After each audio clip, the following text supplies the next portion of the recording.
Hello everyone, this is Julie. 皆さんこんばんは、ジュリです。本日はグリム童話でリスニングのスキルアップを目指しましょう。1回目はそのまま聞いてみて、2回目は YouTube の字幕機能を使って答え合わせをしてみましょう。本日のお話は黄金の鳥です。少し長めなので何パートかに分けていきたいと思います。ぜひ最後までお付き合いください。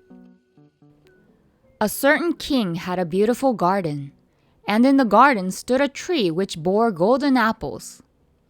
These apples were always counted, and about the time when they began to grow ripe, it was found that every night one of them was gone. The king became very angry at this, and ordered the gardener to keep watch all night under the tree. The gardener set his eldest son to watch, but about 12 o'clock he fell asleep, and in the morning another of the apples was missing. Then the second son was ordered to watch, and at midnight he too fell asleep, and in the morning another apple was gone. Then the third son offered to keep watch, but the gardener at first would not let him, for fear some harm should come to him. However, at last he consented, and the young man laid himself under the tree to watch. As the clock struck 12, he heard a rustling noise in the air, and a bird came flying that was of pure gold. And as it was snapping at one of the apples with its beak, the gardener's son jumped up and shot an arrow at it. But the arrow did the bird no harm. Only it dropped a golden feather from its tail, and then flew away. The golden feather was brought to the king in the morning, and all the council was called together. Everyone agreed that it was worth more than all the wealth of the kingdom.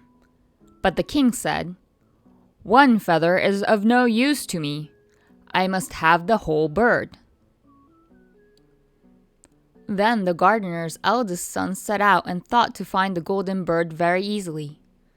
And when he had gone but a little way, he came to a wood, and by the side of the wood he saw a fox sitting. So he took his bow and made ready to shoot at it. Then the fox said, "Do not shoot me, for I will give you good counsel. I know what your business is, and that you want to find the golden bird. You will reach a village in the evening, and when you get there, you will see two inns opposite to each other, one of which is very pleasant and beautiful to look at.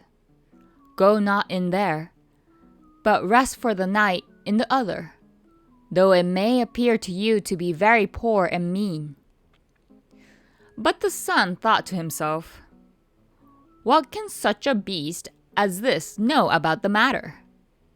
So he shot his arrow at the fox, but he missed it, and it set up its tail above its back and ran into the wood.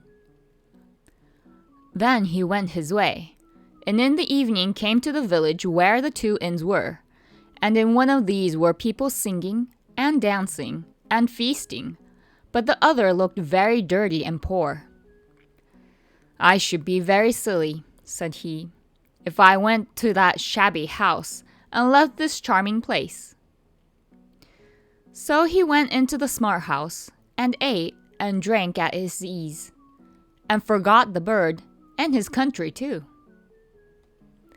Time passed on, and as the eldest son did not come back, and no tidings were heard from him, the second son set out, and the same thing happened to him.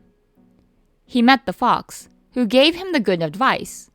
But when he came to the two inns, his eldest brother was standing at the window where the merry-making was, and called to him to come in.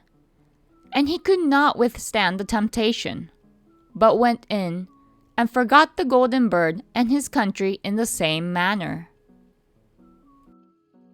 How was it? お楽しみいただけましたか？それではまた次回。ジュリでした。See you next time!